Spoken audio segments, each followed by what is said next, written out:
It's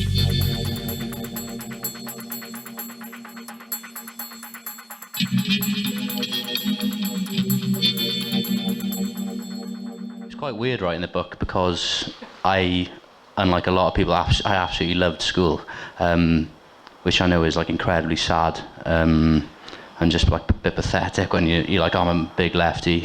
Just wasn't school amazing? Like when you're told what to do, or, and obviously like my partner will attest to it, claims I've got like an unhealthy respect for authority as a consequence. Like, so it's almost like the theory of leftism. I was like, yeah, we should like smash the state, and then someone tells me what to do, I'm like, yeah, definitely, I'll do that. But so no, I had a great time at school. Had a weird situation where I ended up being taught by my mum, who's in the audience. Mum taught me A-level English. So as I said before, everyone was just like, oh, you're Mrs. Evans' son, or you know, your mum's a teacher. Just coming up to me in school. But so I really enjoyed school. But then, you know, the more I reflected on my own experience in school, and I've got like an anecdote in the book about it, was, you know, I was lucky. Where I live in my town, you know, my childhood friends were all from what I would call a more traditional working class background. And what I realised as I grew up was that I just essentially got split off from my friends. So we were, absolutely inseparable from, you know, a very young age, growing up just playing football in the street and stuff. And then you go to school, you're still, you know, we walk into school together. You know, like, it was just amazing group of friends. And then it just becomes, and this is the state school, the state sector. I think, just to be clear, like, didn't go to like Eton or anything like that. But gradually it was just deemed, you know, I'm filtered into one stream, you're going to go in this set, or you're going to be, you know, you're from middle class background, you're going to go to university, and you're, you know, why don't you do, my friends were basically, essentially forced out of the formal education system. And I remember when we were sort of, you know, we'd be playing in the street and stuff, and I'd be like, oh, I've got to go in, do my homework. And they were like, why? You know, they didn't have the same deference to the education system, didn't have the same, you know, their parents didn't help me with their homework like my parents did. And gradually you just start living separate lives. And the main mechanism for doing that is the secondary education system. And because I think, like, on the left in the UK, rightly, we focus a lot on the private education. You know, it's obviously it's a massive injustice, the fact that we've got this private education system which reproduces the class structure, and it reproduces these elites. But there's also like a massive class divide within the state sector. It's enormous. And so the argument I make in the book is that while I personally had a good, you know, I sort of enjoyed school, I've always started to think, well, my friends were sort of essentially marginalised with school. A lot of their lives didn't go very well. They were excluded, and they suffered a huge amount because of this sort of the clash they had with the education system. And I just remember thinking, in retrospect, it was as soon as they set foot in, you know, like one of my friends, he moved to our town from like the valleys, and almost like as soon as he set foot in the school, you know, it's just like trouble, you know. And then the teachers are on you, and you know, his life went in a different direction. And you think how, while school was good for me, well, you know, other people are sort of essentially, you're placed in a box, and you're filtered into a particular place because of the way the secondary school system sort of treats you. And the other thing, and I do think this is sad, and it goes beyond anything that's tangible, but I think in the secondary school system, you sort of learn like how to be an individualist, you know, how to be competitive, you know, and like people are copying each other's thing, and everyone's like, don't look at my test, you know, don't look at my paper because I'm against you. You know, you put in sets, you're already split apart based on your academic ability, which is obviously such an extremely narrow view of what intelligence is. It's just a particular form of it. And yeah, I mean, I'm rambling a bit, but I think there's a massive difference in how people experience the state school system. And I think a lot of people who've sort of been not forced, but you're filtered through into the university. School teaches you about social mobility, doesn't it? You should go to university. For a lot of state schools, that's the main thing. How many kids can we get into university? But also, how many kids can we get into like the top universities? And we sort of brag when we're looking for more funding. That's the goal of education, is to facilitate social mobility. And social mobility is really jarring, but we'll get onto that. But that's me. Then, what was your experience at school? I enjoyed school too, more because I had great fun with my friends. Like, I went to one, I grew up in Belfast, as Karen explained, and I'm not sure how familiar people are with the political climate of the north of Ireland, but we have institutionalised segregation on so many grounds, and education being one of them, with 96% of schools being divided on religious grounds, Catholic and Protestant being the two main communities at that time. So I went to one of 4% of an integrated schools, which meant that I got to be exposed to diversity that my family and communities weren't really. We lived on an interface area, and the only thing that we kind of knew about the other side was how good they were throwing stones, because that was the interaction that we had, was ratting with them. So then we were engaging in school, where these people just naturally became my friends, was a real learning journey for me in terms of diversity. My school was great. It was also one of the first person-centred schools, so we had counsellors and youth workers well before their time. So I loved it. I mean, academically, I don't know that I was getting that much from it, to be honest, but I had great fun. And then whenever I was a teenager, my dad was a political prisoner and spent a lot of time in jail, and during the important years of growing up and as a teenager, that was obviously very devastating for me. So I got to engage in an extra service, run a youth-led service run by professional youth workers. And that was like a saviour to me at a very vulnerable time in my life. And these people taught me what youth work actually is, and I was like, how did you get to do your job? Like, it's amazing, and it's such a strength, and it's such and they explained to me that you can go to university. There's different ways of getting into university. I never knew anybody who had went to university. Nobody in my family ever had. Nobody around me really ever had. But thanks to the support from them, I did. I went then and did my undergrad in the University of Ulster in community youth work, and then really started my academic journey from there, I would say. And then was very fortunate to be awarded a place on the Atlantic Fellowship Programme, which gave me a place at LSE to complete a master's 20 years after doing my undergrad. So yeah, I would say a very varied kind of experience of academia. But just whenever you're talking about kind of what the support of going home and doing homework and that, in my house, like, academia and that sort of education wasn't really given a priority. It was kind of more like, how you feeling, who's around you, what's happening. We had a lot going on in the streets of Belfast in those times too. So yeah, I would say a varied mix. Maybe, moving on to university. Obviously, that's another place where you're from and what your background is and what your engagement is. Already, people have been hived off. It's not always the level playing field that people have told us. Am I right? Then what about your experience? Yeah. So.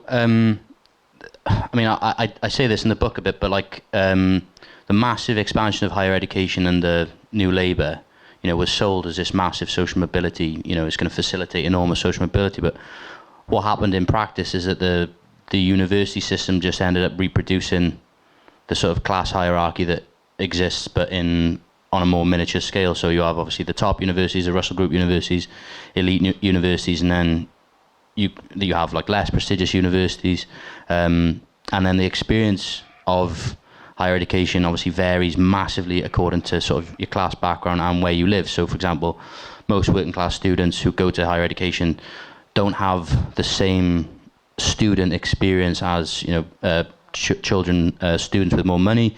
So generally, they tend to go to the universities which are lower on the Times University ranking. They tend to sort of stay at home. They don't tend to go to halls and things like that. They also tend to have jobs. And obviously at the moment I'm teaching in university, so you see the sort of massive difference in how easy it is for kids from different backgrounds to sort of negotiate exactly the same sort of course. And you have students who are sort of single parents and they're sort of trying to manage childcare whilst also completing degrees and holding down jobs and things like that. But yeah, when I went to university, like I say in the book, I was under the impression I was extremely posh and middle class. And then it was only at university where I realised, well, actually, compared to a lot of the people you meet at university, they were like, oh, he must be from the valleys. He sort of was getting patronised and things like that. But it was the first time when I sort of became very aware of my own class background, very aware of. I would never call it disadvantage because I haven't been disadvantaged in any way, but. Bourdieu calls it when the habitus clashes with the field.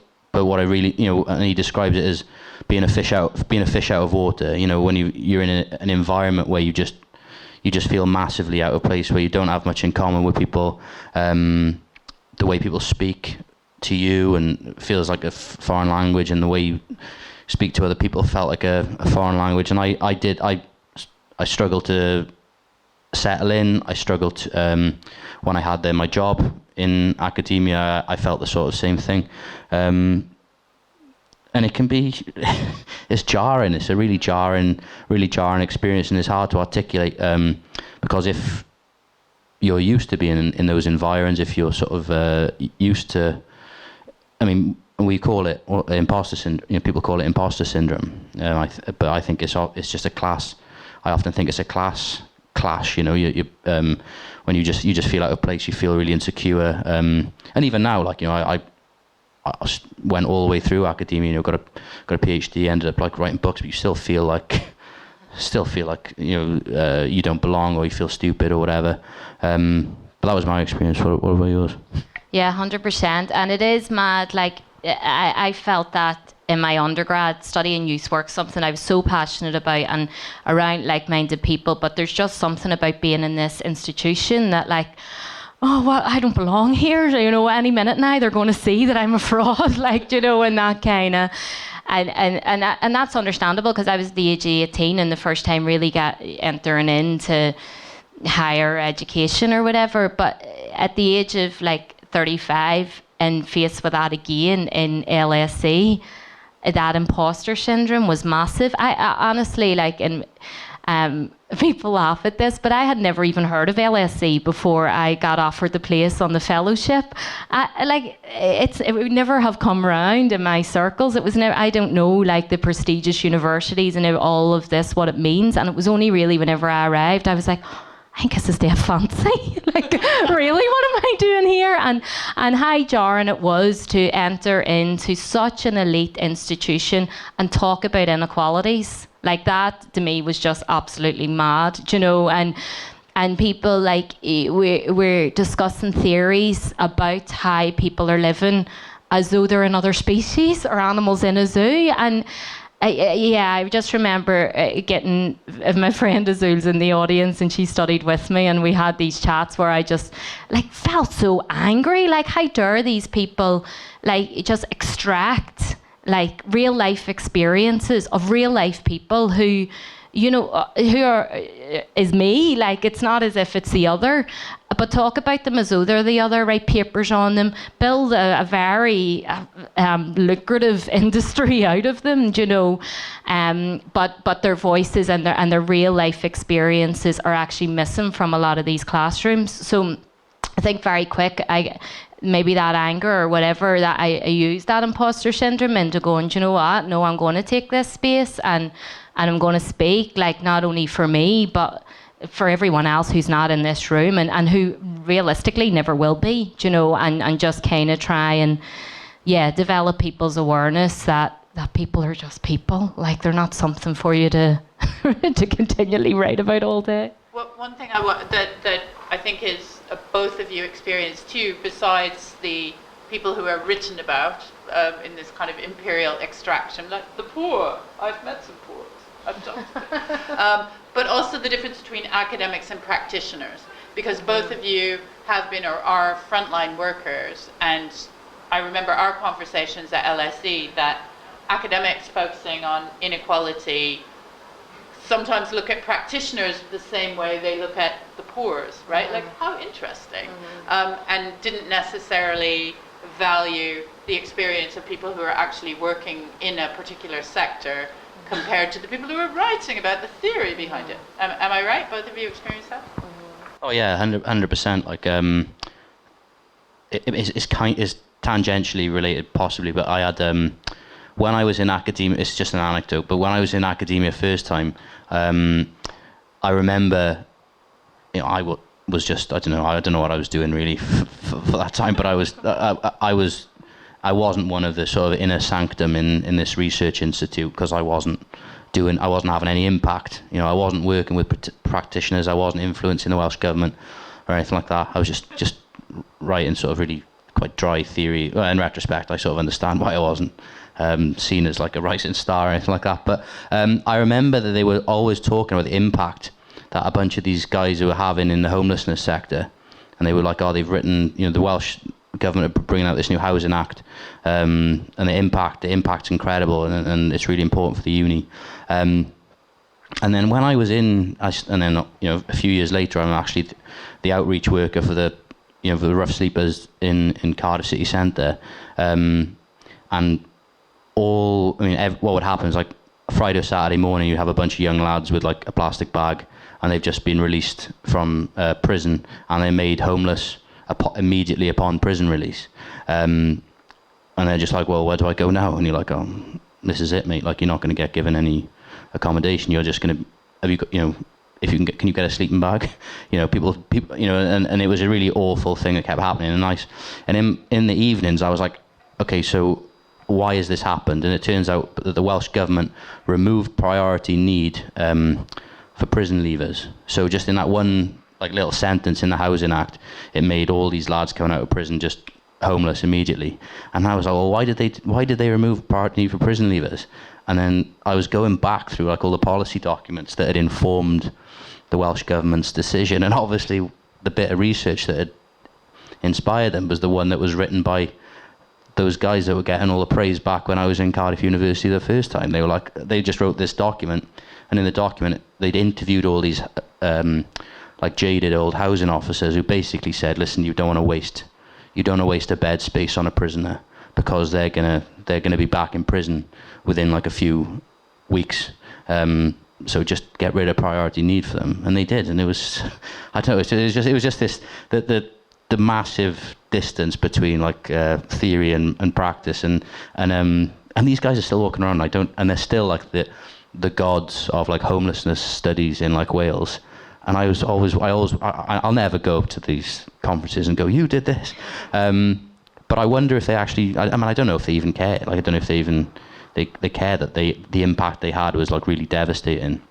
But yeah, that gulf, and the way sort of they didn't really care about homelessness. It was more like, can we produce, you get sucked into the research process of, can we write a paper, the point is writing the paper and getting it out there rather than doing anything good. Does this sound familiar? 100%, yeah. And I think that like it's really interesting the example you used, Dan, because I think that I learned through LSE and through seeing how academics works and how policy works and how to kind of become a more effective practitioner, I'd like to think, because before that, like working on the front line, I'm sure you just feel like you're fighting fire, and you're like, why is this? And it is about going upstream and seeing, okay, what's creating these climates for this to happen, and doing the masters definitely maybe give me the confidence or the awareness, I don't know, to see how can academia be used to influence or to hold account, at least, power that writes policy that impacts people's lives, and kind of completed that circle for me, whereas before I sort of just thought that that's another world that's so removed from the real world, and I think it is in many ways, but it's kind of about how can we kind of use that coding in ourselves to hold power to account and effectively have positive change for people's lives. But it sounds like the wrong people are the ones who are wanting to write the policy. You talk in the book, when we're looking at different classes, looking at the managerial professional classes, who are essentially the ones for whom the state system is great. They really believe in the state, as you've said. Look at the NHS and schools and everything can make a massive difference in people's lives, but they're not the people who are subject to the arms of the state. So that view is super positive about a force for good. All of the New Labour people about, oh yeah, Sure Start was so great, whereas we know from Bev Skegg's research that it was actually people telling young mums that they weren't raising their kids properly. I mean, obviously policy can make a difference, but perhaps people who might be in a position to challenge things are so appalled by what happened, they're not the people who get stuck in. Well, yeah, and also I think that those who are given the writing pen to write policies often have never endured the lived experience that those who are governed by that policy will. A big part of my work now is working with young people who are leaving the care system. They're governed their whole life by policy and by state, and many times in a most oppressive and barbaric way.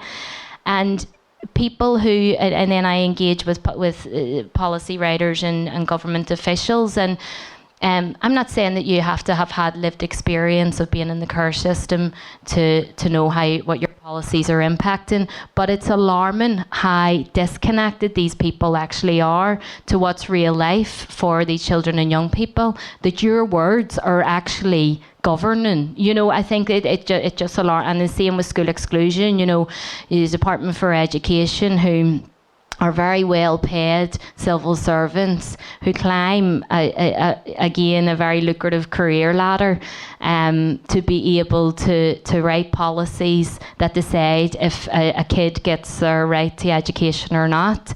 How many of them have suffered trying to look after their mum who's suffering from mental health problems, and look after your baby sister and get out in time for school, and then get excluded because you didn't have a pen in your bag. Do you know what I mean? It's just, I think that there's just a real disconnect, and that's obviously what we're seeing in the high rise of inequalities, but I think that it's in an alarming rate now in terms of who does hold power and who's governed by what they do with that power. Can you tell us some more about the young people you worked with in Belfast and now in London?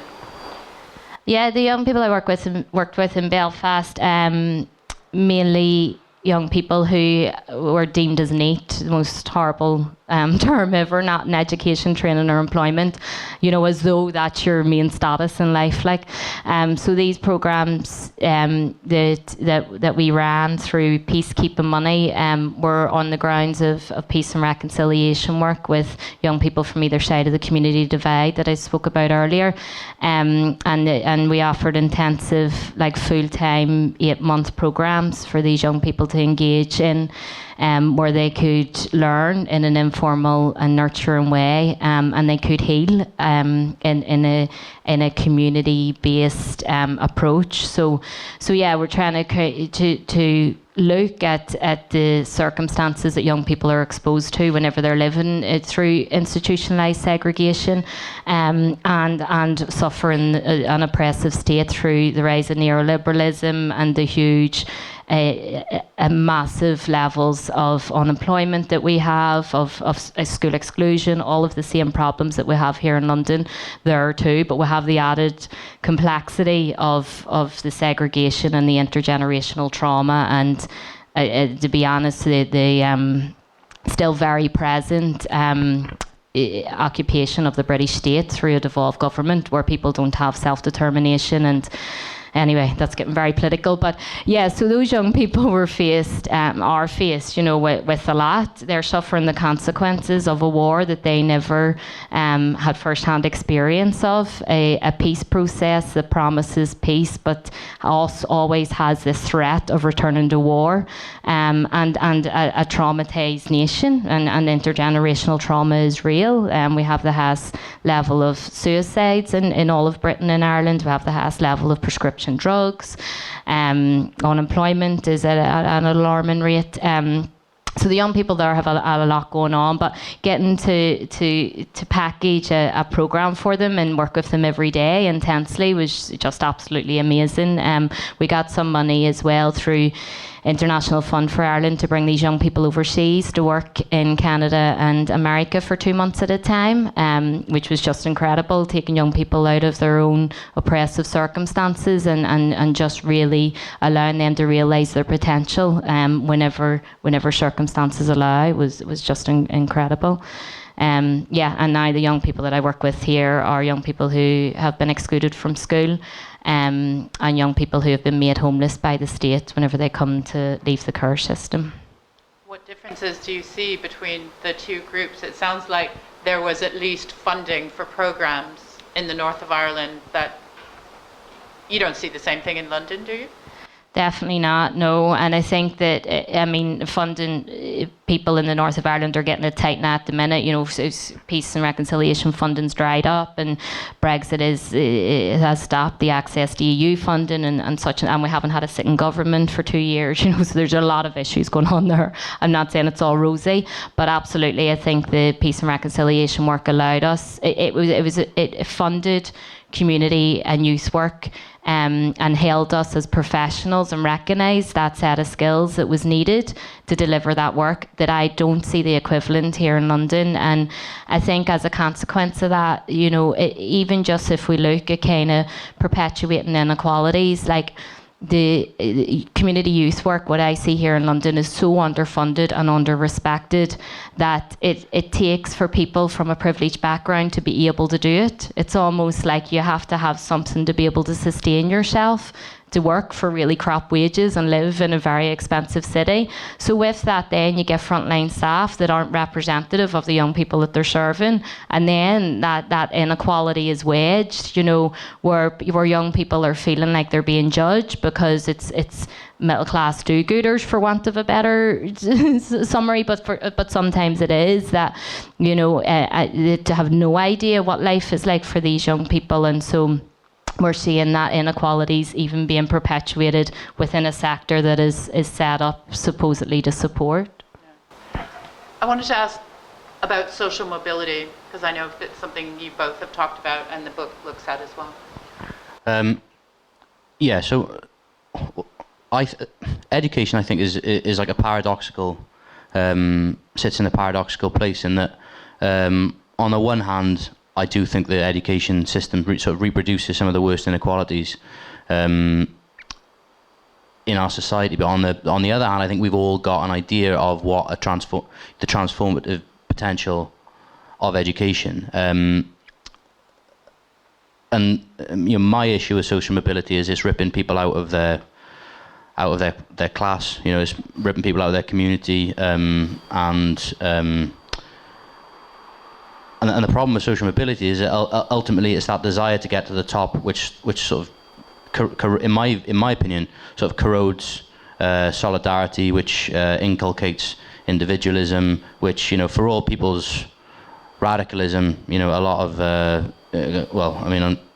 don't want to single out like academia a lot, like UCU and things like that, but a lot of people who claim to have all these radical beliefs.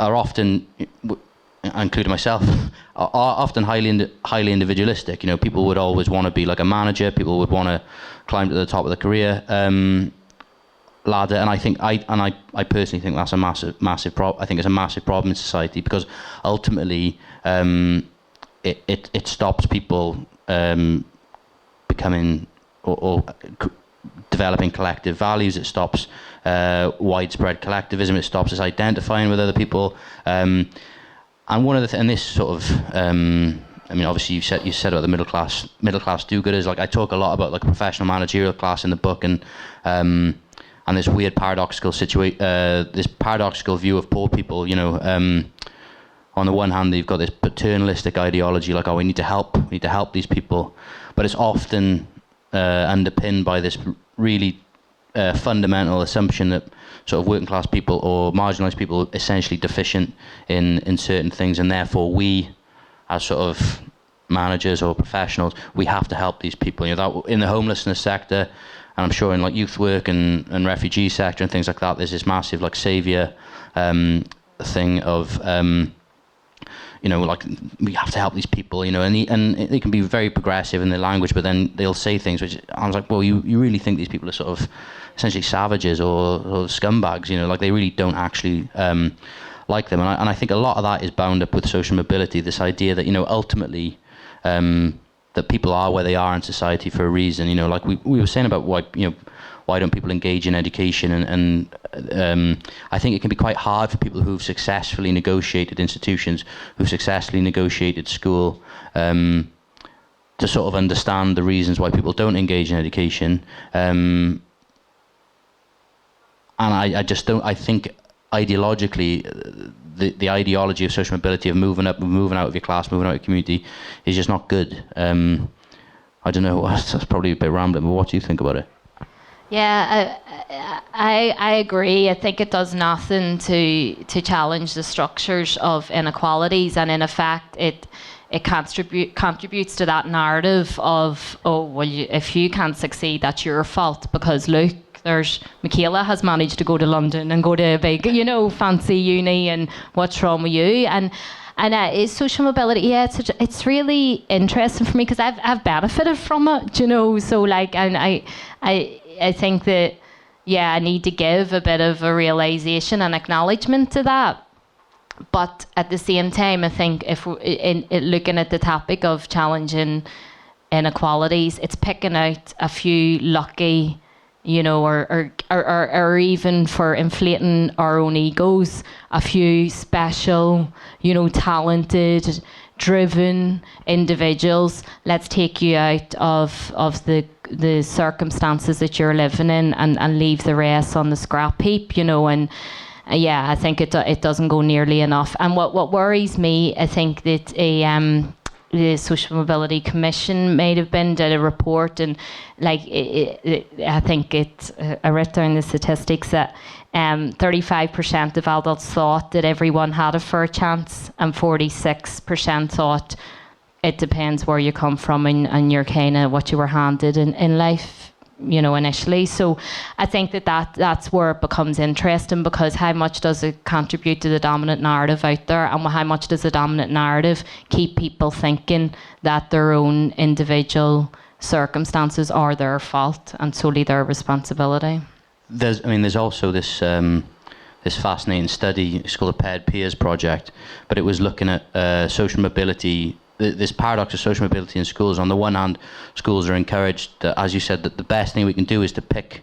Now, like if you're in a working class area, pick a couple of kids.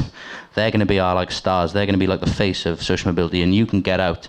And there's almost an assumption that the rest of the kids, well, too bad. But there's also a lot of empirical evidence that shows that in like careers studies in schools, if you look at, I was working on this longitudinal study when I was in Cardiff University first time. It was quite depressing because you ask the kids every year what you want to be. And, you know, kids have, and in year 7, you know, kids have quite lofty aspirations. But then what's quite tragic is that as you follow the kids, these aspirations just get tempered. And there's a bunch of studies into like the careers advisors in schools who, if I want to do this, it's like, really, I don't think that's for you. Why don't you do this? And obviously through the managing of expectations and the dampening of sort of of horizons, you end up reproducing the class structure. But I think, it might be useful. Why do you think that kids don't engage in educate? Why do you think the kids don't engage in education? Because I do think that I was trying to reflect when I was writing the book that I could engage in education because I had the sort of tools that I was, because Mike Savage always talks about class as like inheritance, like a multi-generational sort of inheritance. Like I've had parents who have gone to university, I've had like other relatives, and so you're sort of equipped with the tools. But I know whether for my friends, it was just the school system was just this thing, that was just like I hate it, and I never really understood it at the time. But I think I'm sort of trying to get close now. But you've obviously got the best experience. So why do you think? I think the young people that I work with tell me that like school just wasn't a place where they felt heard, understood, or safe and respected. And statistics in school exclusion show us that exclusions disproportionately impact young people with special educational needs, especially them who have had a diagnosis but haven't had a safety, education, health and care plan. All of these systems that take forever to go through to get a diagnosis, to get the adequate funding. A teacher is given a class, increasing classroom numbers, taking away your classroom assistants, and there's young people with special educational needs, which one way of teaching doesn't relate to them. There's like 61% of young people who are in alternative provision have special educational needs. Like, that's huge. Surely that shows us that high schools are teaching now doesn't cater for a high percentage of young people that are sitting in those classrooms. We also see a huge disproportionate use of exclusions with young people who are on free school meals. There's a huge link with young people who are living in poverty. You're 3 times, in parts of London, you're 3 up to 4 times more likely to be excluded if you're black than if you're white. That's institutionalised racism that isn't being acknowledged. And then if you are excluded from school, there's no legal aid to challenge an exclusion, and you rely on charities such as the one that I work for, who are inundated with families absolutely desperate to know what to do. This is a really complex system that families are left unaware of what's their rights within this, and that's a fully functioning family with their needs being met. We know that 1/3 of children are living in poverty at the minute. So a family living in poverty, it may not be. They may have the capacity to be able to go to the school gate and request a meeting in the 21-day period that they have. So there's just so much complexities there, and there's so much stacked against children and young people who aren't flourishing in school, and there's so many children and young people who aren't, for a whole variety of reasons. And some of what I said, another group that are disproportionately impacted are care leavers, who actually don't have the advocates, have professional advocates in their life, but we know again social services have an increase of casework continuously. Who stands up for them in these meetings whenever they're being pulled in? And the most common cause of suspension, of temporary exclusion or permanent exclusion, is persistent disruptive behaviour. And so that, to me, screams, and to the campaign group of the young people that I have like the privilege of standing in solidarity with, that screams that there's time and there's opportunity for intervention here. There's something going on for a kid that is performing these behaviours. So surely we need to have a system where we try and understand that and not exclude them, because we know the school to prison pipeline is real. We know that once these kids are excluded from school, they're put into alternative provision where they're more vulnerable to exploitation. We have young people who have spent 7 years in jail because of crime affiliated activity because they haven't been at school since they were 12. This is just a safety net that is failing young people and pushing them into all forms of exploitation. And I'm sure you saw that with the young prison leavers. I guess I would expect that many of them had been through that pipeline as well. Oh yeah, the statistics about care leavers, people being excluded, children being excluded from school. The pipeline is, it's incredible really. And if you actually look at the prison population, and you pick it apart, I ask my students, like, you look at the demographics of these, the people who've been in prison, excluded from school, relative that's been in prison, care leaver, there's an ultra sort of marginalised, sort of vulnerable group, and the school thing is really shocking. And like you were saying earlier, Michaela, like the duty of care, knowing that there's a pipeline, knowing that if a child is excluded, they're far more likely to enter the prison system. It's incredible. It goes on. I just wanted to speak about we were talking about exclusion statistics and what happens to children excluded earlier, because schools in Wales are under pressure to basically minimise exclusions. And so what happens then is that teachers have this like unofficial market for children. So the head teachers will meet up and they'll just say, listen, I've got this child who's like a nightmare.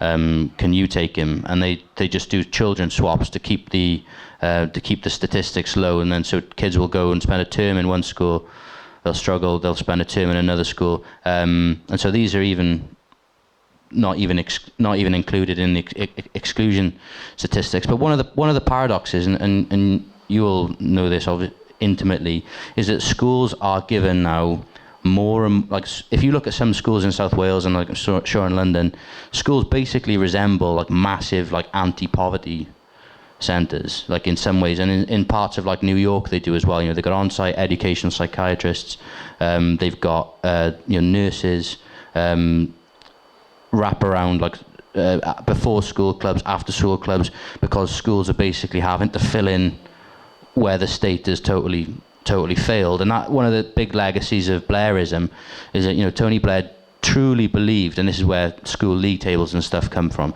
is that schools can basically make up for all the ills of society. That it shouldn't matter if you're from like this terrible deindustrialized area where there's no jobs or opportunities, that you should still nonetheless be able to solve all the problems. But despite all these, the focus on free school meals children, in fact just the use of FSM as an indicator, and despite the fact that teachers now have all these incentives to like help FSM children, all the statistics are getting worse. Like the gaps are getting just enormous. Like I think there's the statistic in Wales in 2022, like I think it was 30% or maybe under 40% of free school meal children leave school with any A to C GCSEs essentially. So like, there's a whole swathe of children that are just essentially being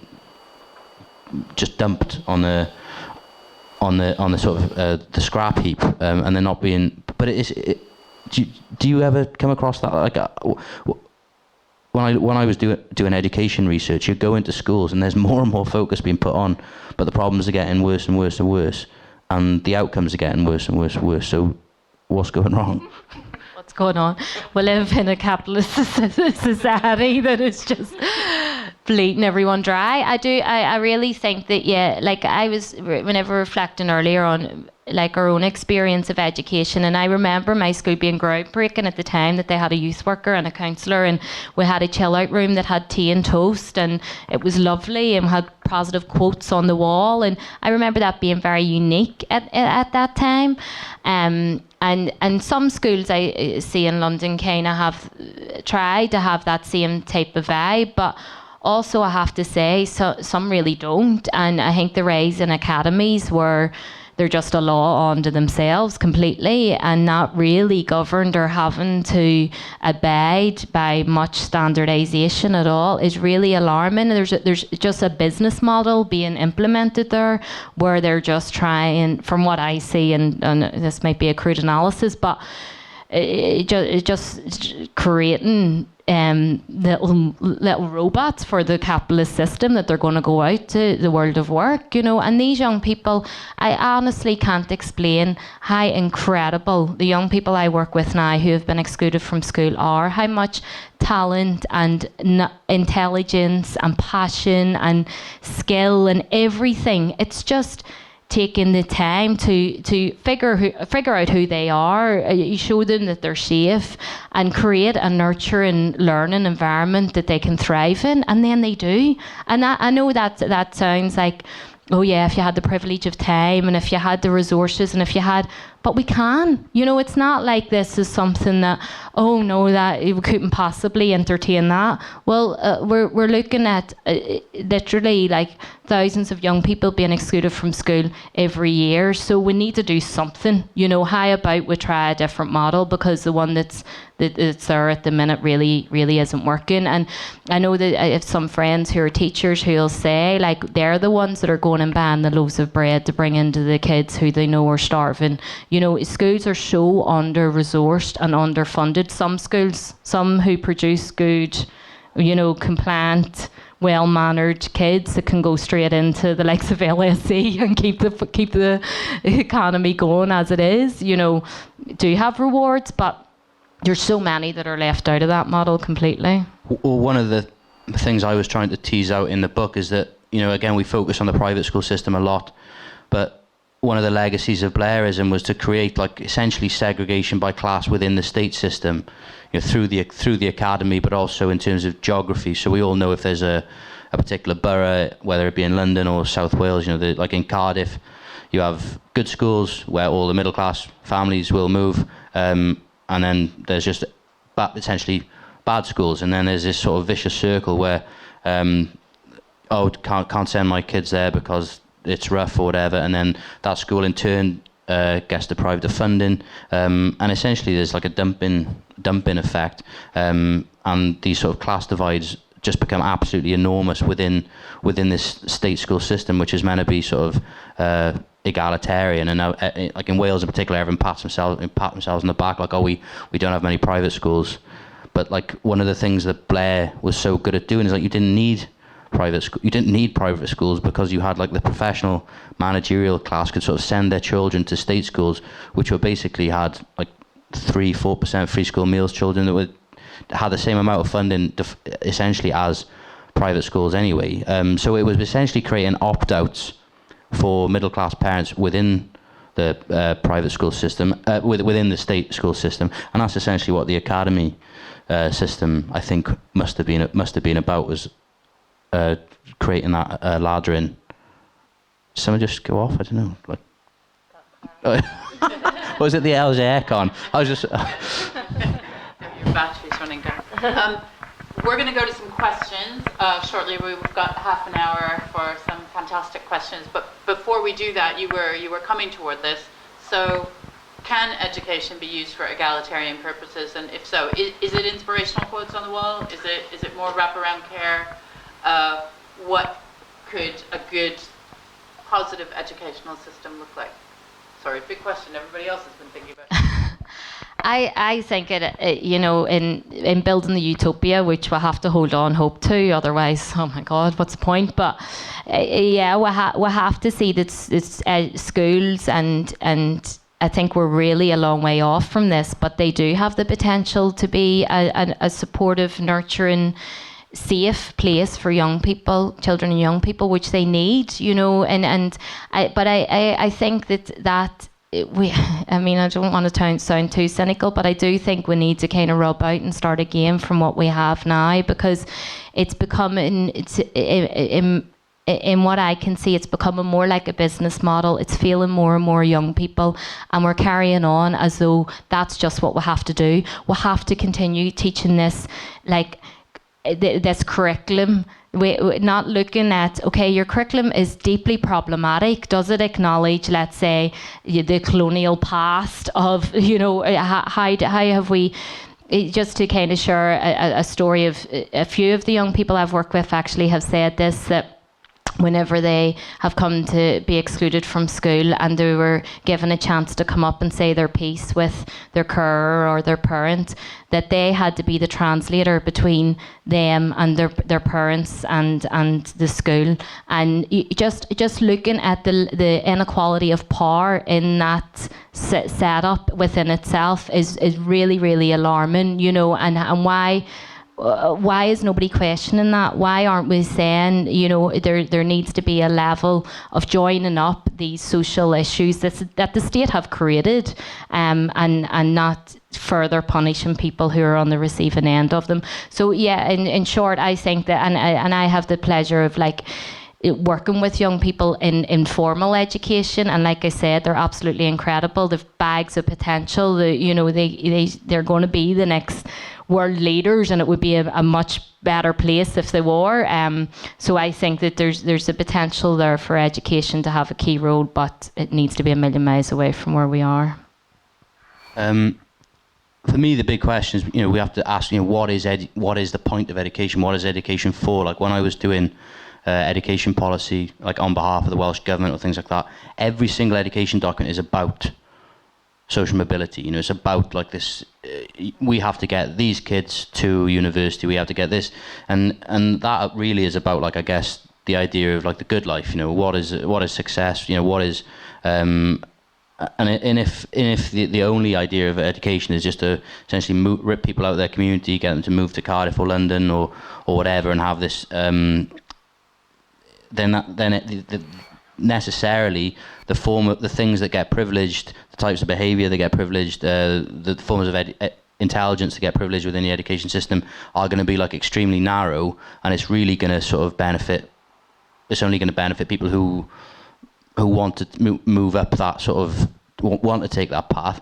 Like in terms of ideology, I do think one of the most corrosive side effects of that focus on social mobility is this hyper-individualism. It is the fact that kids are taught from a young age to sort of compete with each other, is reflect, because we say, like, I've gone about Wales a lot, but in Wales there's a lot of things like, we haven't got private schools, so everything is fantastic. But if you look at the logics that are actually in the state school system, like of sets, of competing against one another, like being the, don't be like that, don't be like these kids, don't be like that, don't be in the bottom set, and all these things, which is, I think, just incredibly corrosive in terms of how we build relationships, how we view other people, how we view yourselves, and like the point of education in an ideal scenario would be just to, sounds a bit Instagram cliche, like to be kind, just be kind to one another. But to build like good relationships, to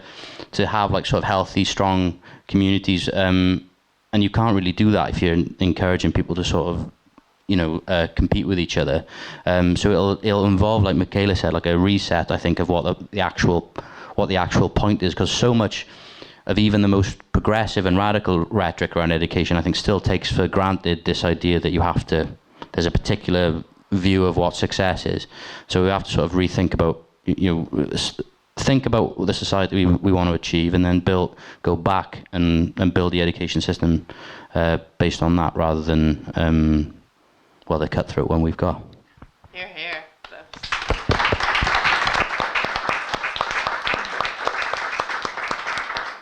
Time for some brilliant contributions from the audience. Observations, questions, interventions. I was just going to ask, because I think you both were mentioning this whole point about schools becoming this kind of, they're having to act as a safety net and like kind of replacing what the state isn't doing anymore. And obviously social mobility has been this like massive kind of obsession by like every government forever, and like you were saying, like education policy is always about social mobility. I was just wondering, like, how powerful do you think the relationship is between the kind of rhetoric of social mobility and meritocracy, and if we, if that idea of just access to education is enough, and if we give kids, the ability to get a good education, then people should end up where they need to be, and how powerful has the relationship been in the last 30, 40 years or whatever between the social mobility rhetoric and also dismantling the welfare state? Like, how powerful of a justification has it been, or do you think it has been used as a justification to kind of dismantle the welfare state? Shall we take another comment, and then you guys can respond to that comment or question, and respond to them together?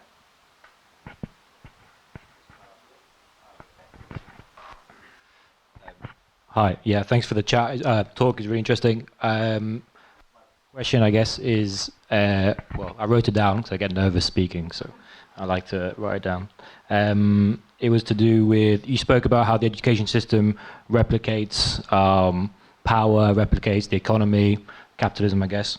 Isn't the focus from education on academia, social mobility? It's just a simple reflection that in the economy there are more jobs for cognitive capabilities and there's fewer jobs in industry, there are fewer labor jobs. And so actually maybe a solution is to invest in these labor jobs, invest in remuneration for skills that aren't in education systems. I've got hello. I've got a question. Which is, how much do you think the government deliberately wants people to fail, and how much of that is built into the system? Because we could probably look at European examples. I imagine Scandinavia's got a wonderful education system. I don't know, but it seems to me that there's a conscious desire to keep people in their place by this government. I wonder how conscious that is, or if that's unconscious, if that's like ideological bias. But it doesn't seem to be an accident that after however many years we've got to this point. So it's a feature, not a bug. Yeah, exactly. Go first. Should we do all three each, or like one? So in terms of like the dismantling of the welfare state, I think that there is, the Cameron's big society. I think that the more you dismantle, schools do have this weird. They have been created, turned into big safety nets, and obviously the impact of that on teachers has just been absolutely enormous. Teachers, the statistics about teachers leaving like the profession is just absolutely like just insane. Like the burnout. There was one in Wales the other day. Like teachers, they last under 5 years. I always remember interviewing a head teacher, and she was telling me that like her best young head of year had just left to work in Admiral, which is a big call centre in Cardiff, because why would you? You can just work a job on the phones. It was deemed as more preferable to being a teacher. So the impact of that pressure on teachers is just absolutely enormous.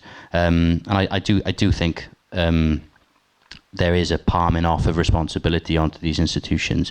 And in terms of like access to education, the more access we give kids to education, things will just magically be better.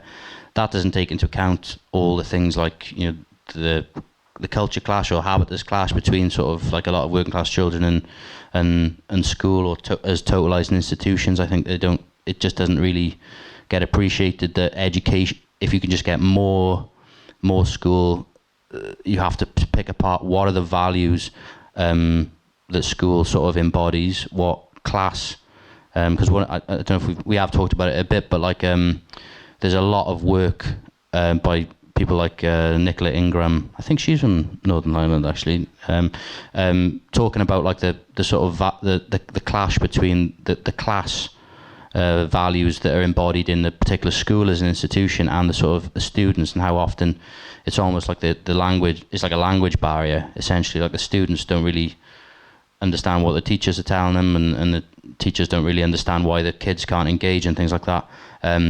So yeah, just saying like access to education, obviously isn't enough.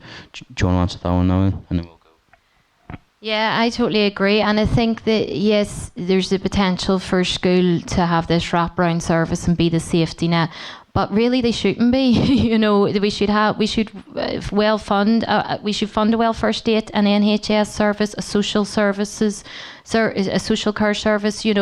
We need these systems to be properly funded and resourced to make up for exactly what you said, what the state aren't doing.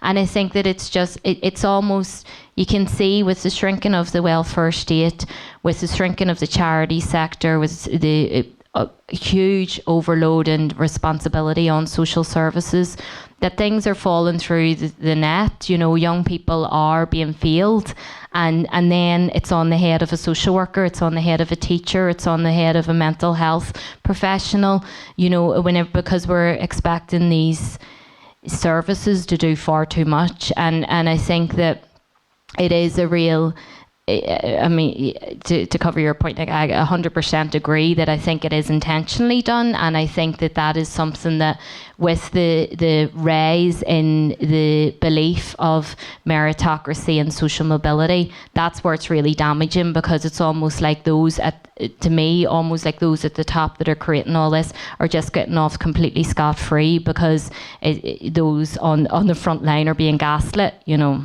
I think that's what it is. The second question, yeah, bang on basically. So when I was researching the book, but also before, when I was an educational researcher, you read like a lot of older Marxist analyses of education. They just say, well, school is a factory, you know, and school is just preparing kids to go and work in the factory. And you know, and back in the day, that was definitely that was almost how school was ordered. But school education basically does, as you rightly point out, reflect the needs of the economy. And just because, you know, we live in a deindustrial society where everyone works in services, what essentially happens now is that the curriculum and the focus of school has been shifted to aid the white collar economy, which is exactly what you're saying. So you don't need kids to work in the steelworks or things like that anymore. You need kids to answer phones, to work in administrative jobs, to write emails, and it, as you said, it privileges the particular types of communication that you need. I don't know, like I always remember, you read, has anyone ever applied for a job in the civil service? Like those qualities of like delivering at pace, and like, I don't know, I can't think of any of the other ones, like keeping up with change. Is that keeping up with change, or like seeing a bigger picture, things like that. So in a way, yeah. So all those like weird, like nonsensical, intangible forms of behaviour, which like you read it and you're like, well, have I ever like delivered at pace? Like what? Like well, no, or like have I? You know, but the reason that the education system has been narrowed to sort of reflect that new this form of economy and these new skills. For, you know, they're not really skills. Like I don't know, but there's the curriculum has been narrowed to sort of reflect those and prioritise those, and kids are taught how, you know, certain children are taught how to behave in certain ways, and as you were saying about like kids who've gone to academies and things like that. And I agree in that the solution would be, I mean, this is probably going off the deep end, but I think we need to rebuild like the manufacturing sector and like sort of productive industry in the UK, because at the moment we don't really make anything. And obviously, and as long as that continues, the education system will reflect, you know, this sort of need for more unproductive sort of white collar labour. But obviously, schools themselves can't do that. But yeah, I agree. Yeah, definitely. And I think like it kind of brings a bigger question of like, what do we value in society? And I think like COVID gave us a short opportunity to see who are our key workers, what do we need for society to keep going, and then COVID's over and we've forgotten all about that, you know, and there's call outs for people to clean the streets, to serve in restaurants, to all of these like frontline jobs that keep things ticking over. And not maybe to get too political, but like in the wake of Brexit and so many people having to leave and all of these industries really crying out. But, you know, if they were just viewed to be as making a valuable contribution in our society, then maybe that would have more sway over how, you know, we educate children and young people and see what they can be opened up to. But I think that, to me, I think we need to look at the curriculum. What are we teaching kids and why are we teaching them that? And it just something that came to mind, which may not be relevant, but my mind's quite scattery.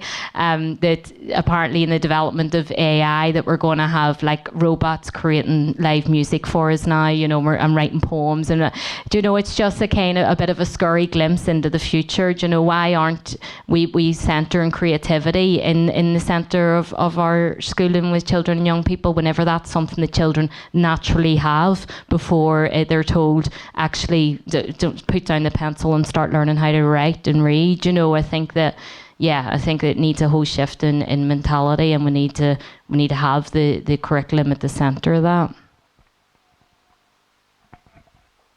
that. To Nick's question on well, last week, if you were here last number 2, we talked about the concept of like the lumpen proletariat, obviously not a nice word, but or this idea of the surplus population.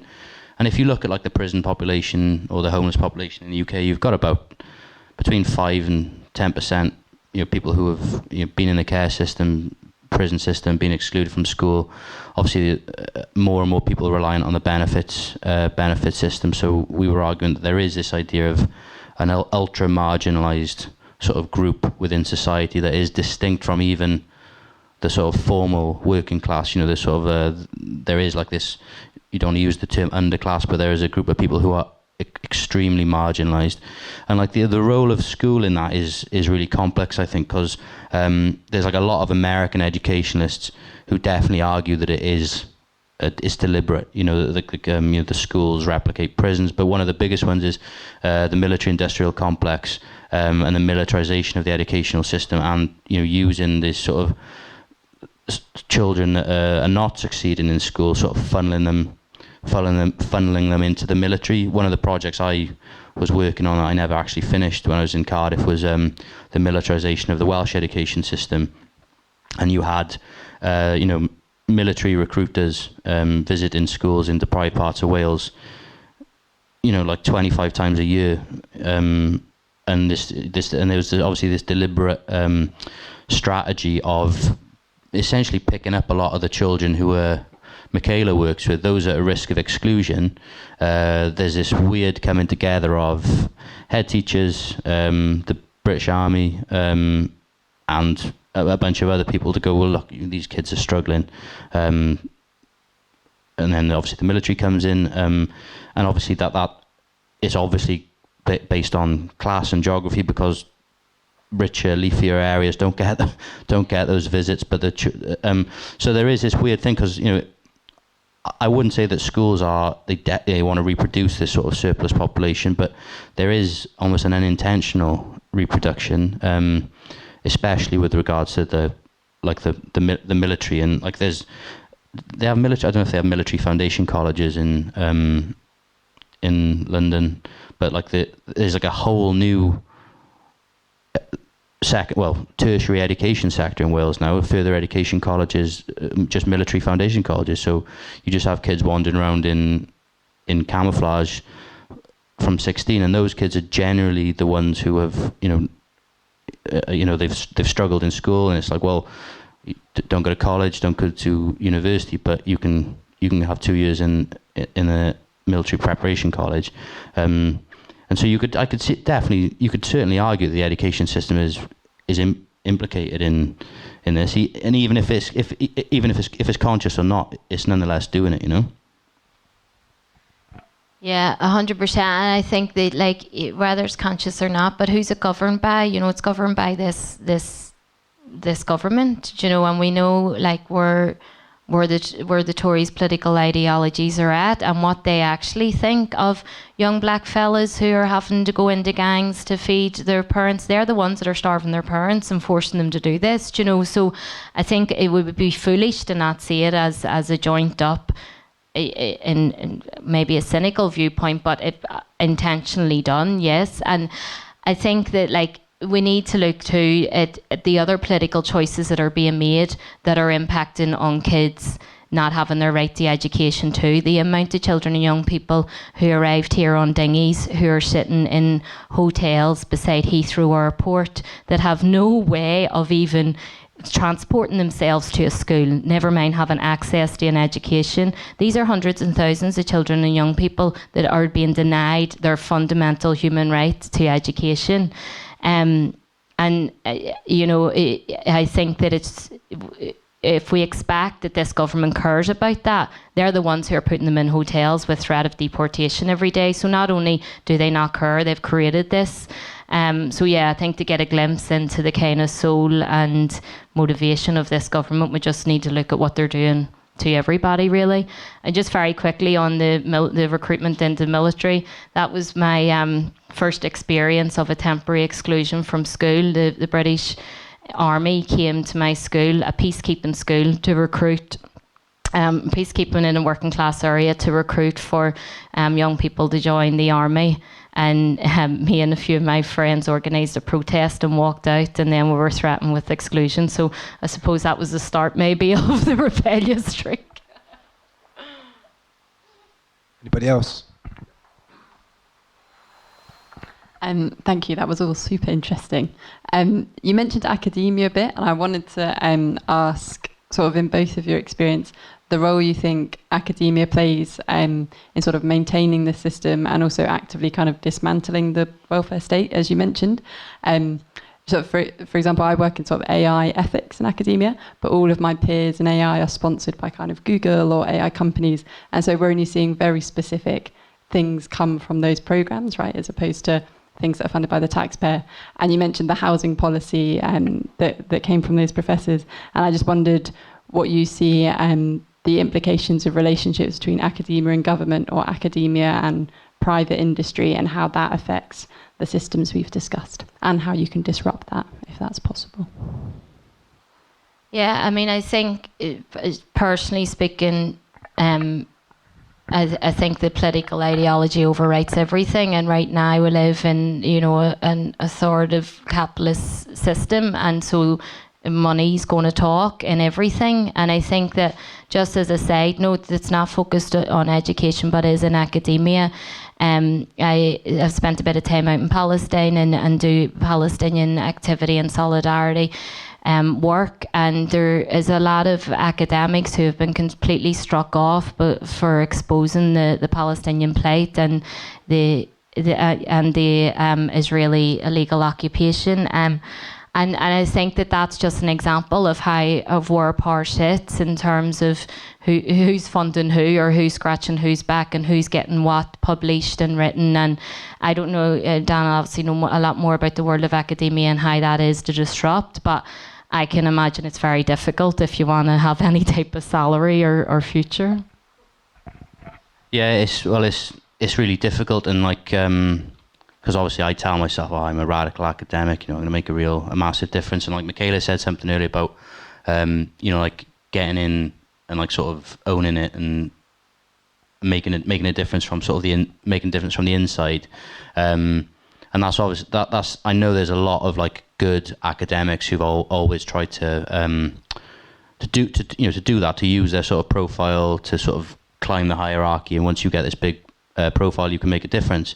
The problem at the moment is you either get blacklisted like David Miller or something, or you get marginalised. So in Wales, I mean, I'm sorry for going on about Wales, but it's the sort of milieu I know the best. But there's a lot of people who are saying to the Welsh government, don't do this, don't do that, and they're sort of got professors, and they're sort of well-meaning people, but they just don't get listened to. Whereas the people who are saying the things that the Welsh government want to hear, they're automatically they're the ones who are brought in to advise. They're the ones who are brought in on the boards. So you're in this weird bind of wanting to make a difference, and then obviously, I'm not saying you get co-opted, but the people make this sort of Faustian pact sometimes. The more I'm going to keep my mouth shut because I want to get on this board, and once I'm on that board, I'll make a difference. But then what seems to happen is that they just keep their mouth shut forever, and they don't say anything, and it is a bind, because once you if you speak out, you're not invited to all these things. If you criticize people openly, then you're sort of blacklisted. You're not behaving in an academic a proper academic, because there's a way of being. You have to be professional and neutral and objective. But it's a really strange tightrope, and I know some people are trying to sort of walk in. It is hard. But this idea that academia, the idea that academia is this hotbed of lefty activism is just is absolutely hilarious, because obviously it's just not like that. It's not like that at all. Most people, for all the there's a lot of people who are very good at performing radicalism online, but then if you ended up working for them or working around them, they're not actually. Then they very rarely sort of walk the walk. The speaker was saying, the incentives in the growing criminology departments, the shrinking sociology departments, Obviously, if you're doing work that supports the police force or... Yeah, I mean, it's quite strange moving to a criminology department, because when I was doing my PhD, criminology was like a niche subject. It wasn't very big at all. And now it's just it's absolutely enormous. There's loads of jobs in criminology, there's jobs all the time in criminology. And obviously because the carceral state has massively expanded, we now need more kids to be police officers, we need more probation workers, we need more prison officers, but there's never any sort of there's not much critical reflection in these massive criminology departments. Like, whoa, why do we keep getting all this money and these students, isn't it amazing? I don't know where they're coming from. But obviously, the same as the comrade said earlier, the higher education reflects the needs of the state just as secondary education does as well, I've got time for one more comment, question. Hi. So thank you. It's been super interesting. I always have this dilemma of, I see myself, I am from Mexico, I'm white, I'm educated, so I see myself on the privileged side of things. And it's always like, where do I stand? How can I relate? Because my passion basically is participation and community and, making change. And I feel like I'm not, this thing of making change. I'm a white Mexican woman. What does that mean? Who can I relate to the communities I want to work with and to the work? And it's this thing of am I an imposter syndrome, but in the opposite? How can I have tools, but how can I enable those tools for other people to actually make the change that they need, not me? It's a constant struggle in my personal, maybe that's why I live in London, because it's not too uncomfortable for me to go back and to face it and, okay, it's my time to do something, but how can I do it? Coming from a privileged background.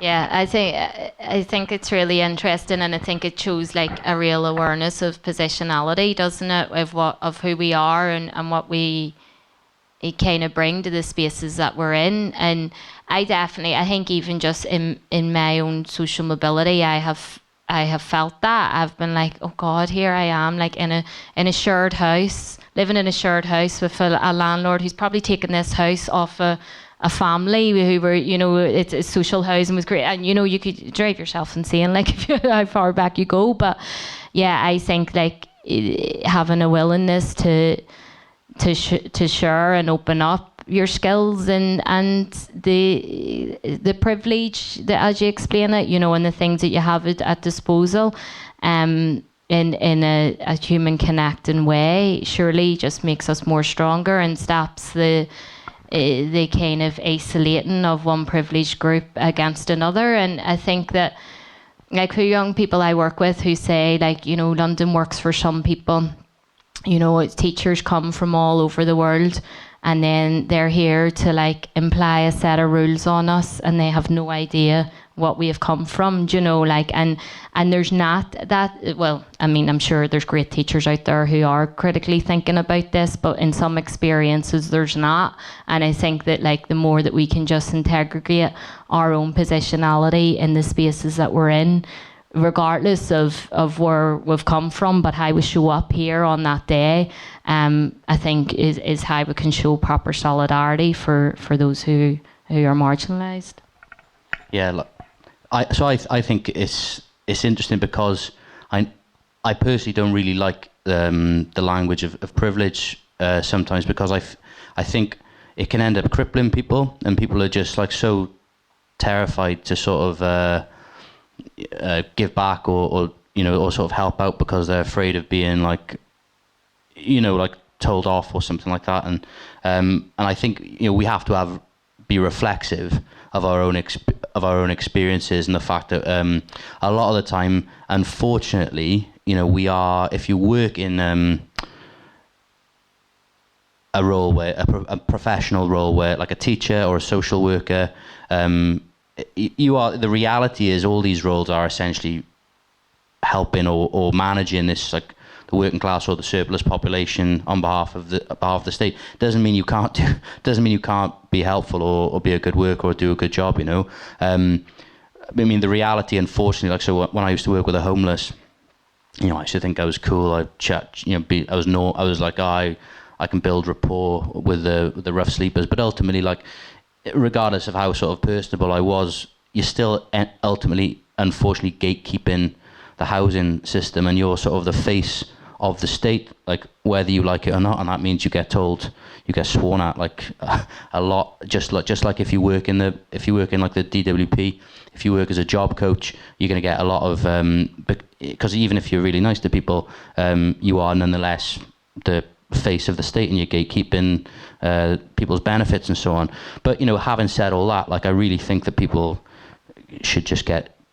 just have to get involved, because I think I've seen so many people who are like amazing workers, like on the front line, who come from like privileged backgrounds, and I mean it's a pretty bit of a morbid like phrase, but I think Amilcar Cabral says, like, people, you know, the best way, if you're sort of a middle class radical, the best thing to do is like you know, commit suicide in a class sense, you know, to try to move down to people's levels, but also to try to just give back as much as possible and help out as much as possible, because a lot of the time, like, the cultural capital people have accumulated can be like really, really incredibly useful. Like, you know, if you're trying to get like and because you can impart forms of knowledge of institutions and things like that, which other people just wouldn't be able to. It's almost like a form of expertise that sometimes I think can help people negotiate these systems. But yeah, it's funny, innit? Because sometimes people feel like, oh, I don't know, should I do this, should I do that? But I would always say just go for it. Thank you so much to our speakers today. Really appreciate your wisdom.